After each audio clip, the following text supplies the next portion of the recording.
Hi, welcome to Blacticulate, a podcast series featuring UK young black professionals, where we find out how they do what they do, so you can too. Or not. After all, it is your life.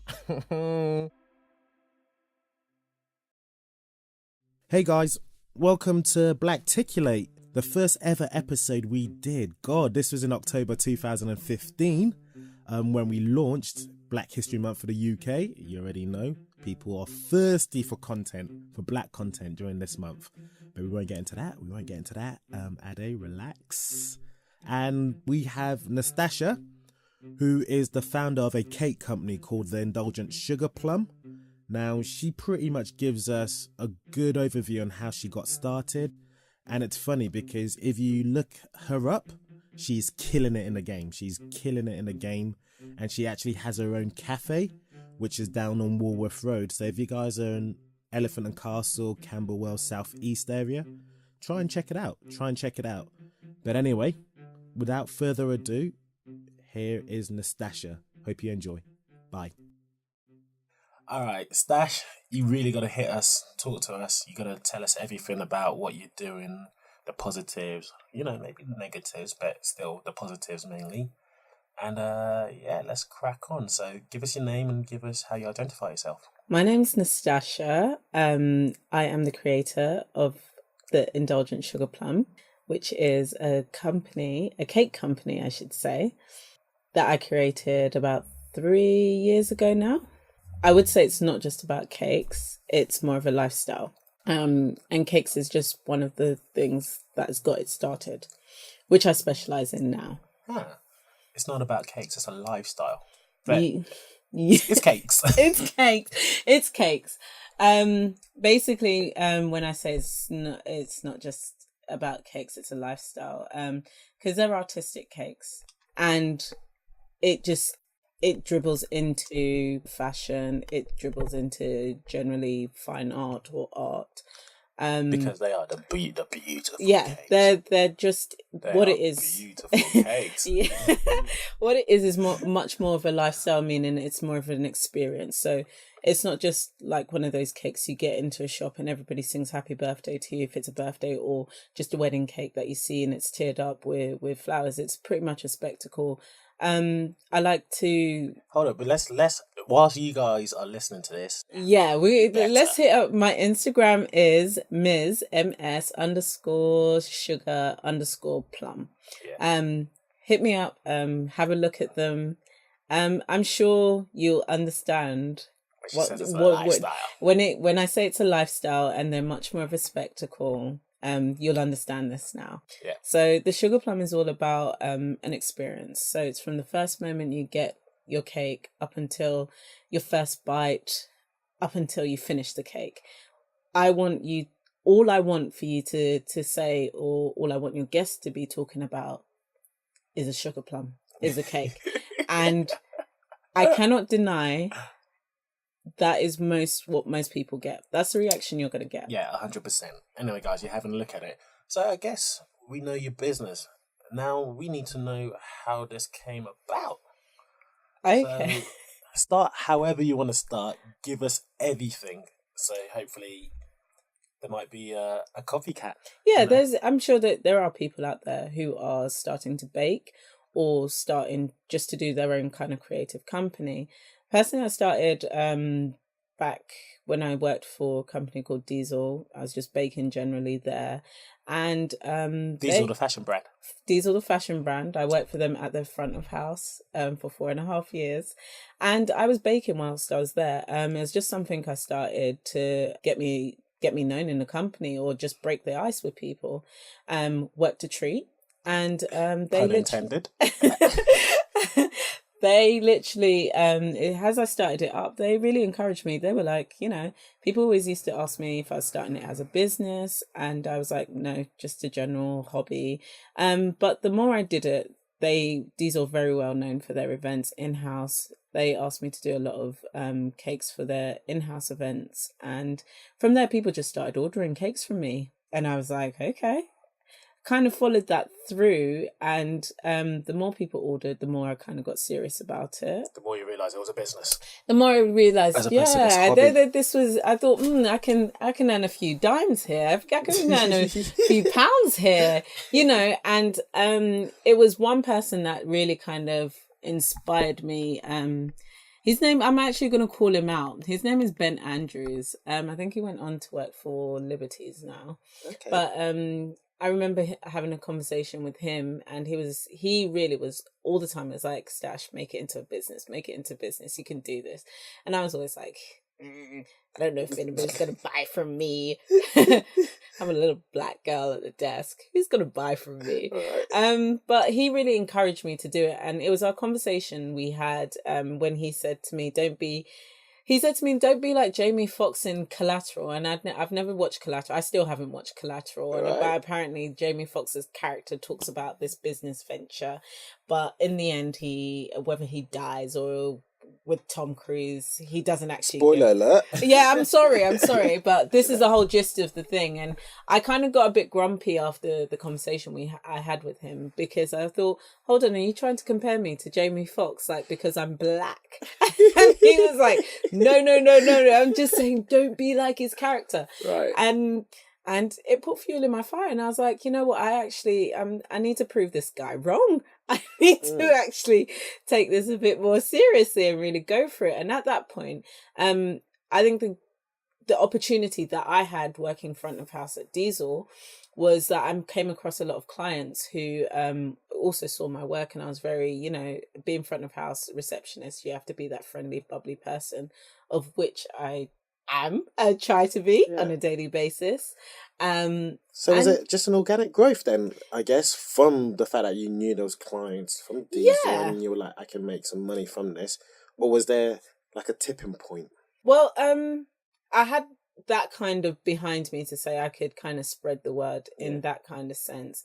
And I think for me, after working there, I think I kept developing the idea and kept pushing with the cakes there up until like 2012.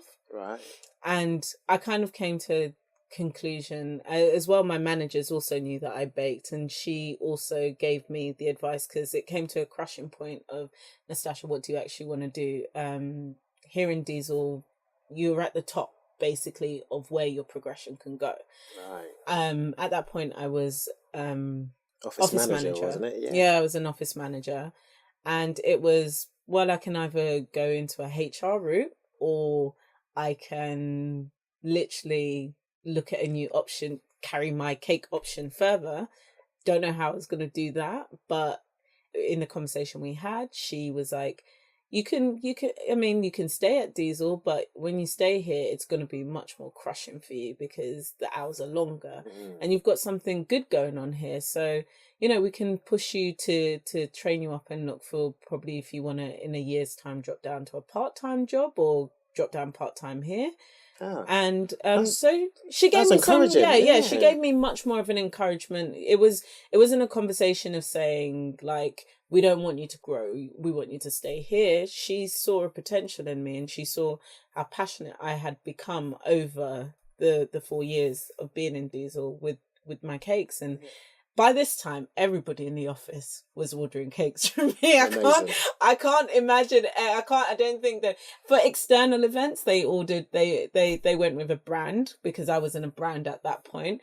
But in house, like, I can't tell you that anybody that didn't. And I'm thankful today that I still have customers from Diesel. Amazing. I still have people who work there that order from me. So was it literally you left Diesel and you started this?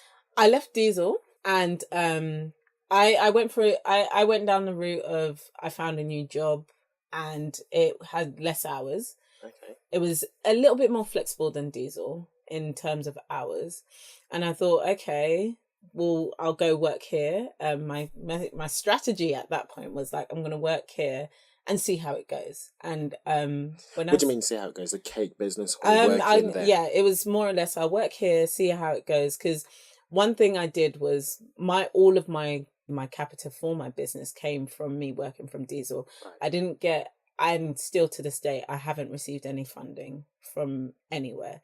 It's all been literally my own capita. And when I say I started with my own capita, it was any earnings that I got, I literally substituted that for going out, clothing, literally put my own money into it. So I that's dedication. Yeah. I think when you're passionate about something, you kind of have to. It was for me. I didn't even see it as like, oh my gosh, like I'm substituting my money, like my pay, for something I don't know is going to work. All I said to myself is, well, I want to do this. It's got to start with me, and that's what I believe to this day. If you want something, I don't think you can go out there asking for capita when you haven't actually tried yourself. Yeah. And that's one thing I would also say to anybody who is starting out. It starts within you. It can't start with anybody else. It can't start with you going to a bank or you going to an investor saying, I want to do this. They have to see that you're doing it and seeing that it's working. Even if I one day become an investor, I want to see that you've used your own capita or somehow got to a level where you're at that tipping point where I can say, okay, I see where you're going with this. I want to be a part of it. Yeah. No, that makes a lot of sense. Yeah. That makes a lot of sense. And so it was just getting another job to just kind of get me that little bit more, just to work a little bit more and to save a little bit more, to have enough to say, okay, I can go at this alone, go at the cakes alone. So I went on to work for Paper Chase. Right. I say this with a laugh because, this part of my life literally was the turning point in everything in my career. Oh wow, okay. To everything that I am now, this point, it's heartbreaking. I laugh at it now because it had to happen. I know it had to happen. So what happened? So I went to work for Paper Chase. Fantastic stationery company. Not much I can say. That's all I can say for now. I went to work for them as an office coordinator. Probably you're all going to think, from an office manager to an office coordinator. It was a strategy kind of thing because it's a field that I didn't really want to pursue any longer. I was literally going in for, it's a bit more money than my last job, a little bit more flexible hours. Okay, really, I know what I want to do in life. Like literally my path was, I'm going to be a cake maker, creator, designer. Yeah. Worked for them just shy of under a year. And this was the tipping point. So I had a new manager come in because my original manager had gone on maternity leave, and this lady just came in and I just felt she had it in for me from the get-go. Right. I'm not going to be shy about this. Okay. I think she was just out to get me. And it just all it was from the first moment she walked in, she said, Nastassja, you don't like me. And I was like, yo, how do you not like someone from the first time you see them? Yeah. I just possibly have a bad bitch resting face. Right. Anybody who knows me knows that sometimes my face, they think I'm looking at something. I'm in my own world half of the time. I'm literally in my own world. I'm never actually concentrating on anything around me. I'm always thinking of my next cake. That's actually nice. What I'm doing. That's but nice. Apparently I can have this really bad bitch face right. when I'm resting. So anyway, this lady comes in, she throws her weight around. I'm a very defensive character. If you're gonna throw shots at me, I'm on standby. I'm like, if you're gonna bring the heat into my kitchen, you better know that you got a hose pipe behind you, because I'm gonna be firing those shots as fast as you are, probably quicker. Yeah. This whole conclusion of me being a fiery person, I then took it to email and had a conversation with a friend. I didn't call her anything bad. Well, I don't think it could have been worse, but I called her a fire-breathing monster. A fire-breathing monster? Email. Okay. Being against their policies, they intercepted these emails and found out I'd been calling her fire-breathing monster, and they literally showed me the door. That is the full story, and literally, I can't tell you how heartbreaking that is. I mean, especially if the email, for me, okay, I look back on it and say, okay, I shouldn't have called her a fire-breathing monster, but I could have called her worse, you know. But at the same time, I praise this woman because she was my savior. Because if that didn't happen, if she just did not get me fired, I'd still be in paper chase, and I think I'd be pretty much depressed. Right. Only because I know what I want to do, but I'm not doing it. So I want to touch back on that. You feel, had you not been fired, you wouldn't have made that jump to go full time with your... Why? Because I would have been fearful, because I had the what if. I always had the what if. I always had, you know, even though, you know, those people, my friends around me, they were like, I have some who are just like, go for it, Stash, just go with the wind, just do it. And then you have other voices that are saying, you know, what if you do this and it doesn't work? What if you leave your job and you don't have any customers? What if you leave your job and it all falls through? What if you leave your job and then you have all of these bills and you can't afford to pay your bills? Right. Just what if? Okay. What if is fear. And it was a fear of me not having that full-time salary and having that security. My full-time job was my security blanket. If I didn't have an order that week or that month, I'd know, oh, I got my salary, so it's all cool. Yeah. That meant I didn't really need to put effort and work into my cake business. I could just coast it and just be like, oh yeah, it's all right, guys, it's going slow, you know. Are you always positive? No, well, I've learnt to be now, and I've learnt that positivity is a choice. Being positive is a choice, and being happy is a choice. You have to wake up and say, today I'm going to be positive no matter what, even come the rain, come sunshine. Before I wasn't, especially when that part of losing my job in such a way happened, because when you look back at it, and I'm even speaking to you, someone calls you a fire-breathing monster. Right. I laugh at it because I'm just like, it's not really that in my head. It's in my opinion, it's not that deep. But they took it as I'm taking breach of their internet, their whole IT system, and I'm using it for calling people for all sorts of names. It's their policy, it's their company. I'm not going to deny that. But there are worse things in the world that people can get fired. I didn't steal any money. I didn't, you know. And I think about loads of other things I've done growing up that have been worse than that. So you were down because it wasn't so bad.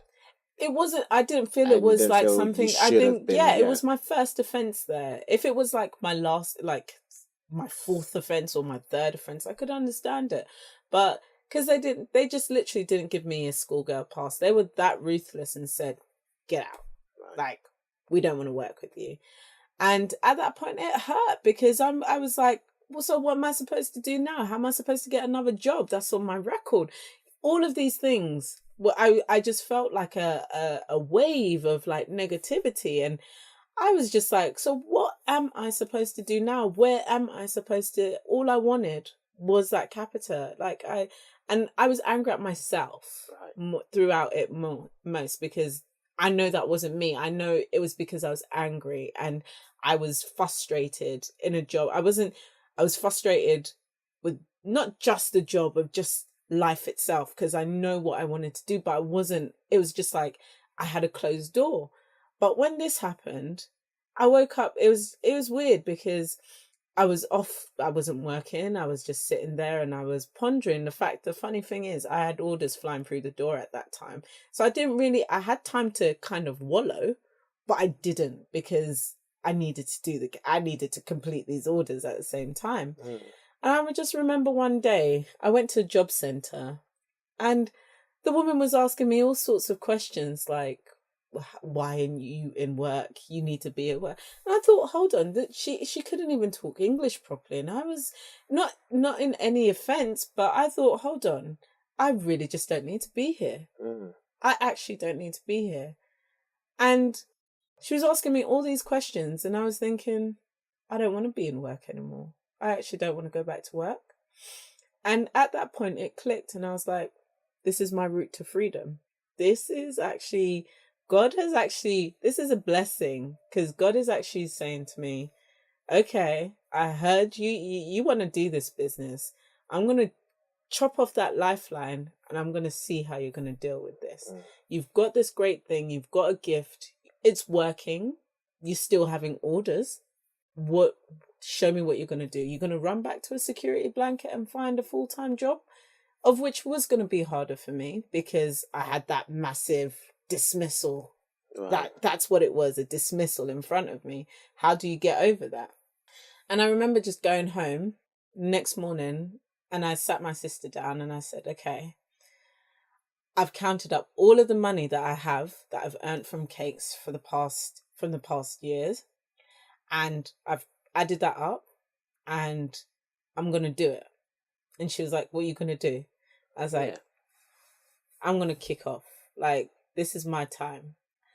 All or nothing, I'm going to make my business work. And she was like, what are you saying to me? And I'm like, I don't want to work anymore. I've said it before. I've been trying to say it for ages. I've been saying it for ages. I don't want to work anymore. The Indulgent Sugar Plum has been given life, and I'm going to do my cake business. And she asked me how much I had in the bank, and I told her the amount. And she was like, so what's the move? And I remember I wrote her an email, her and my friend who helped me get the Sugar Plum off to its start. And I just said to them in the email, this is how much money I've got. This is all or nothing for me. I don't want to go back into full-time employment. The most I want is a part-time job so I can dip in and out, or even temping jobs so I can dip in and out. But from today onwards, I'm working on my website, doing everything that I've been planning to do, I'm doing. And literally from that day on, went back and started doing the website, got my business card started up, reached out to old contacts that I had a relationship with, or ones that I wanted to approach, went back to my old marketing strategy and just put it into play. Nice. And you haven't looked back ever since? I've literally not looked back ever since. And since that day, I've literally strived and worked to where I am today. I mean, there's other things negative things that have happened, but everything has happened in such a positive light.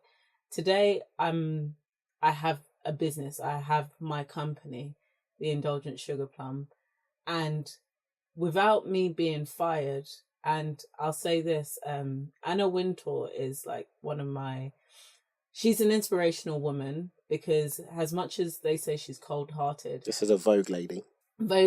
She's very ruthless. I came from the world of fashion. I understand why she's ruthless. Fashion is a cutthroat industry. If you work in there, you understand it. It's given me my tough skin. I can't deny. Like, I'm very headstrong because of my roots. Nothing phases me when someone says something negative to me. I'm kind of like dust it off, and I'm just like, look, don't play in my kitchen because it's steaming. And that's how I look at it. A lot of people can say a lot to break you, but nothing will physically break you and if you get hit by a car, like literally. Right.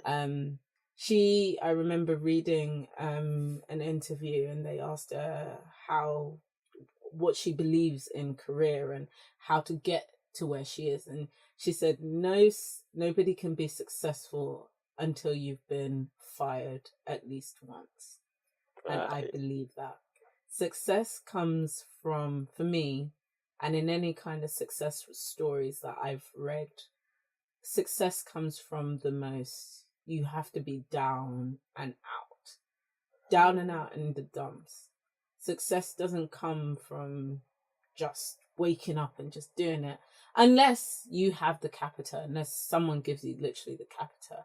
But success truly comes from that being down and out and feeling like there is nothing that could save you or rescue you.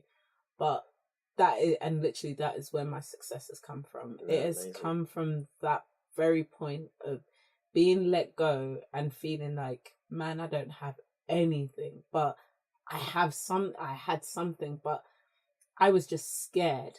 And God took that. I know God took that safety net from me, because it was always it would have always held me back in life. I would have always been one of those people that, you know, that people would have looked at and said, oh, she could have made it. She could have.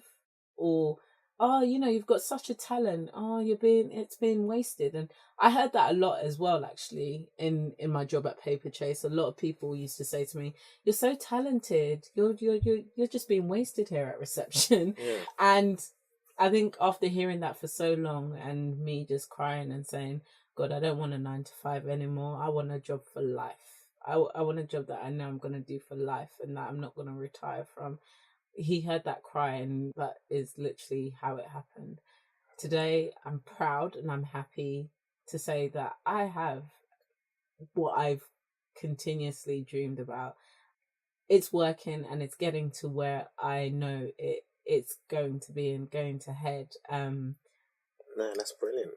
I've got a couple of things. I almost want to wrap up. Well, we have to wrap up, because this has just been brilliant, and I hope everyone who's listening takes something at the very least from this. I like what you said in terms of having a job in which you don't retire from, because this is a lifestyle for you. Yeah, and you'll be making cakes. Yeah, and that's why it's a lifestyle. Yeah. And going back to, as I said in the beginning, my job, I don't see what I do as a job. For me, it's basically life. Yeah. It's the heart. It's my heartbeat. Baking and creating cakes and bringing joy to people with such a simple thing. We see cake as, some people see it as, you know, you can look at it like something so complicated, but it's so simple. Cake brings people joy. You know, cake is used to celebrate things. It's not a birthday unless you got cake. You know, even if you don't like cake, you want to blow out the candles, right? And that's what it is. This is a lifestyle for me. I'll never retire from my job, because it's something that is so dear to me. I mean, on top of being just being a cake designer, creator, I'm a fashion designer. I make clothes. Pretty handy. Make clothes, cards, anything I think of. I can get around it and make it. Art is my passion, and I'd never retire from it. Yeah, and it's apparent in your cakes. Okay, Stash, I'm going to pretty much wrap up, and I want to wrap up with just a couple of light ones. So, if I was to say the word success by yourself, obviously, Success. And it doesn't even have to be a celeb; it could literally be someone within your circle. Success. You know what? Whose name actually sprung to mind? Okay. It's two people actually. I'm going to shout these two people out actually, because they've also been. She was one of the reasons why I literally have gone for what I've done. Abby Garshenia. She's literally always worked for herself and always done what she's done. She's a real inspiration, because she's never cared about if she's got money or not. She's always worked in her profession. From the moment that we left college, I remember she only worked in retail once and she never looked back. Okay. She's a real inspiration, because I see her grinding. I'm just like, in my head, I was just like, I want to do what you're doing. I just want to work. I just want to work in my craft. Okay. So she's a success. I'm going to try and get her on if I can. And Mikel Amin, I'll tell you why. This guy, right? I've never, like, his passion and what he does is 100 to none. It's not even 100 to none. It's 1,000 to 1. I probably haven't even told him this, but when you look at what he does, and it's incredible that he's just like a force on his own, and he just goes out there and spreads his word on his own, you know, and he believes in his lifestyle. And his lifestyle's he's a rapper. Okay. And his movement is called World Changers. World Changers. Yeah. He's very inspirational to young people. The way he gets young people moving and believing in themselves, honestly, it is really, it's amazing to watch that he has that people power. you know, and I always kind of, I'm like, I want to be like that. I want to know how to move people like that.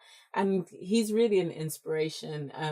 They're two people that like, they become like, she's been my girl since literally secondary school.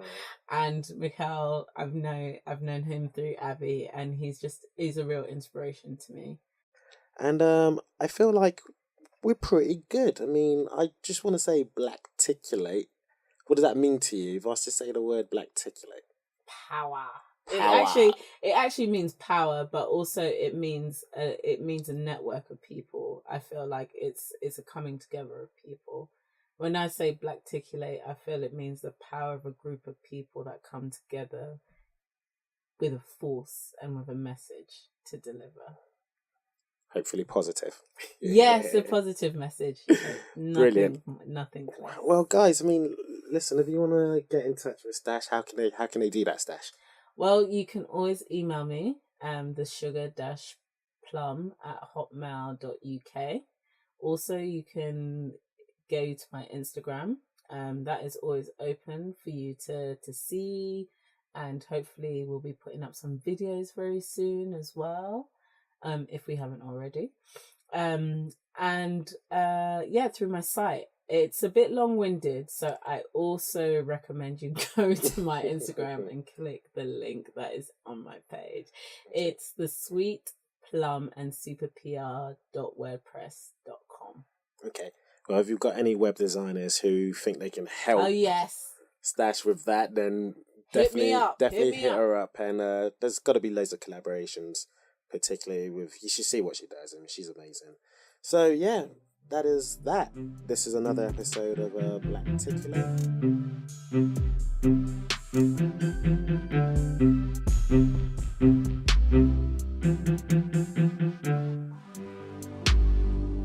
Hey guys, thanks very much for listening to this vodcast. I believe that's what it's called now, video and podcast. Or is it vidcast? Video podcast? Either way, we really appreciate you listening. And if you have any feedback whatsoever, anything good, anything that can make us better, please do leave it in the comment section below. Also, you can get all the info, all the links, all the resources we speak about in the description below. And last but not least, if you are someone who can teach us how you do what it is you do, because Blacticulate is all about empowering and upskilling the community, then please get in touch too. Thanks guys, you're the best. And stay tuned for another episode.